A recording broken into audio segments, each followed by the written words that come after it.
നിലപാടുകളിൽ ഉറച്ചുനിന്ന വിശുദ്ധിക്കു വേണ്ടി ഈ ലോക ജീവിതം ത്യജിച്ച പുണ്യവതി വിശുദ്ധ മരിയ ഗൊരീത്തി 1990 ഒക്ടോബർ മാസം 16 ഇറ്റലിയിലെ ഒരു കർഷക കുടുംബത്തിൽ ജനിച്ചു.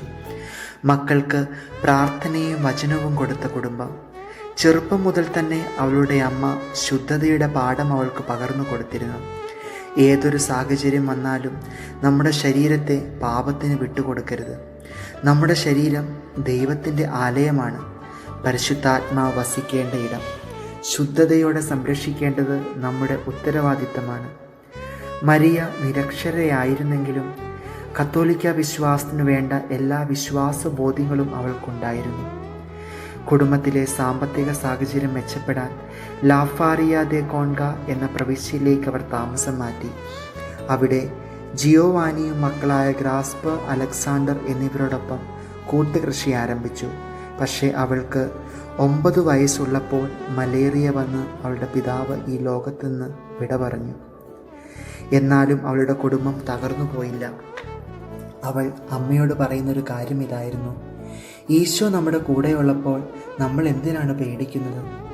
ഈശോയോടുള്ള ആത്മാർത്ഥമായ സ്നേഹം. അവൾ കൂടെ ചെയ്യുന്ന ഒരു പുണ്യപ്രവൃത്തി ഇതായിരുന്നു: ഏതൊരു ജോലി ചെയ്താലും വിശുദ്ധരുമായി സംഭാഷണത്തിൽ ഏർപ്പെടുക എന്നുള്ളത്. അതവളെ ആത്മീയമായി വളർത്തി. ജിയോവാനിയുടെ മകനായ അലക്സാണ്ടർ അവളുടെ സൗന്ദര്യത്തിൽ ആകൃഷ്ടനായി. പല പ്രാവശ്യം അവളെ പാപത്തിന് പ്രേരിപ്പിച്ചു. അതിനെല്ലാം അവൾ ഓടി അകലുകയാണ് ചെയ്തത്. ഒരു പ്രാവശ്യം അവൾ പാപത്തിന് വഴങ്ങാതെ വന്നപ്പോൾ 14 പ്രാവശ്യം കടാര കൊണ്ട് കുത്തി അവളെ വ്രണപ്പെടുത്തി.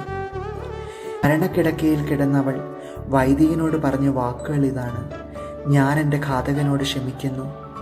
പാപബോധമുണ്ടാകുവാനും അലക്സാണ്ടറിൻ്റെ ആത്മാവ് സ്വർഗത്തിലേക്ക് എടുക്കപ്പെടുവാനും ഞാൻ പ്രാർത്ഥിക്കുന്നതായിരിക്കും. 1902 ജൂലൈ മാസം 6 അവളുടെ ആത്മാവ് സ്വർഗത്തിലേക്ക് എടുക്കപ്പെട്ടു.